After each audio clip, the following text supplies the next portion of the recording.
Bonjour à tous, je m'appelle Vincent Barra, je suis le président d'Albert et aujourd'hui je vais vous parler d'un sujet que j'adore, qui est celui de la planification. On pense quoi de quelqu'un qui ne planifie pas 60% de ses dépenses?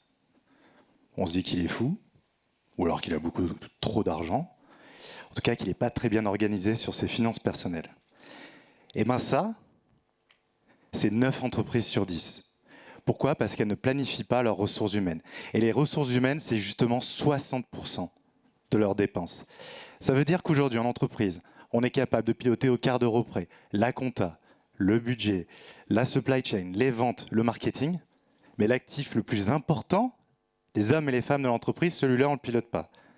Et ça me pose un autre problème, qui est que ne pas piloter cet actif, ça coûte aussi extrêmement cher. C'est 8% de la masse salariale chaque année qui part en fumée parce qu'on n'a pas recruté au bon moment, on a raté des opportunités business, parce qu'on a licencié parfois massivement, et ça coûte très très cher, des licenciements, ou alors parce qu'on a des gens qui n'ont pas les bonnes compétences, et du coup ça dégrade la productivité, ça dégrade la qualité de nos produits et de nos services.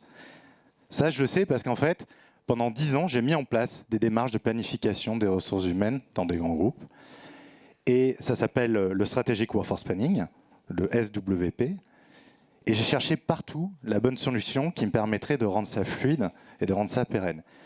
Vous me voyez venir, je ne l'ai pas trouvé, et du coup je l'ai développé.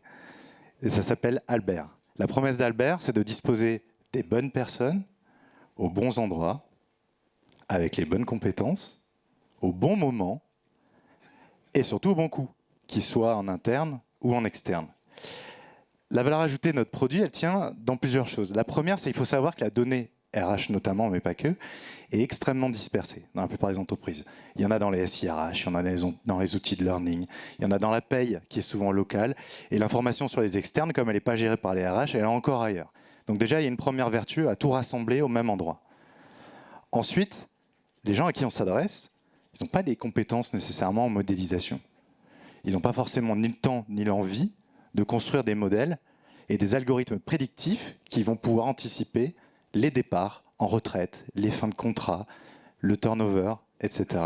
Nous, tout ça, on s'en charge et on le propose directement dans la plateforme. Enfin, il faut corréler tout ça avec les besoins métiers, c'est ce qu'on appelle la scénarisation. Qu'est-ce qui se passe si demain je quitte un marché? Qu'est-ce qui se passe si demain j'ouvre 3 magasins? J'automatise mes lignes de production. Je lance une marketplace pour contrer un nouvel entrant.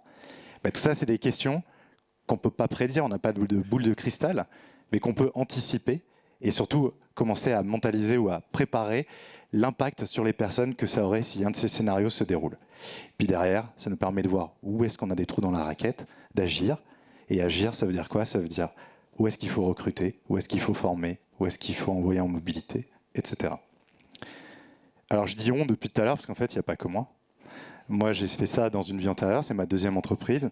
Je suis épaulé par un CTO hors pair qui a 20 ans d'expérience, qui a développé tout le moteur, qui a déjà managé des grandes équipes, et par un de mes anciens collaborateurs dans ma première entreprise qui s'appelle Jérôme, qui est notre product, et qui connaît sur le bout des doigts absolument toutes les particularités de nos clients, leurs besoins, et puis qui a développé tous les algorithmes qui aujourd'hui sont dans la plateforme. Où on en est? On a lancé notre V1 en janvier 2022. On était à l'époque à 150K d'ARR, on a fait x4 sur 2022. Aujourd'hui, on doit être à un petit peu plus de 700K. On a 90% de marge brute. 100% de nos clients ont re-signé ou ont augmenté le périmètre de travail avec nous. Et on a déjà 60% de nos utilisateurs qui ne sont pas en France, ils sont dans 22 pays. On commence à avoir des clients étrangers, on commence à avoir des leads également qui sont un peu partout dans le monde. Alors nos clients, vous les connaissez déjà, normalement. Il y en a peut-être parmi vous dans la salle ou à distance. Vous l'avez compris, c'est plutôt des entreprises de taille intermédiaire ou des grands groupes, souvent avec une complexité organisationnelle ou une empreinte géographique assez large. Et alors, les prochaines étapes pour nous, 2022, on a construit cette plateforme qui nous permet de faire de la planification stratégique.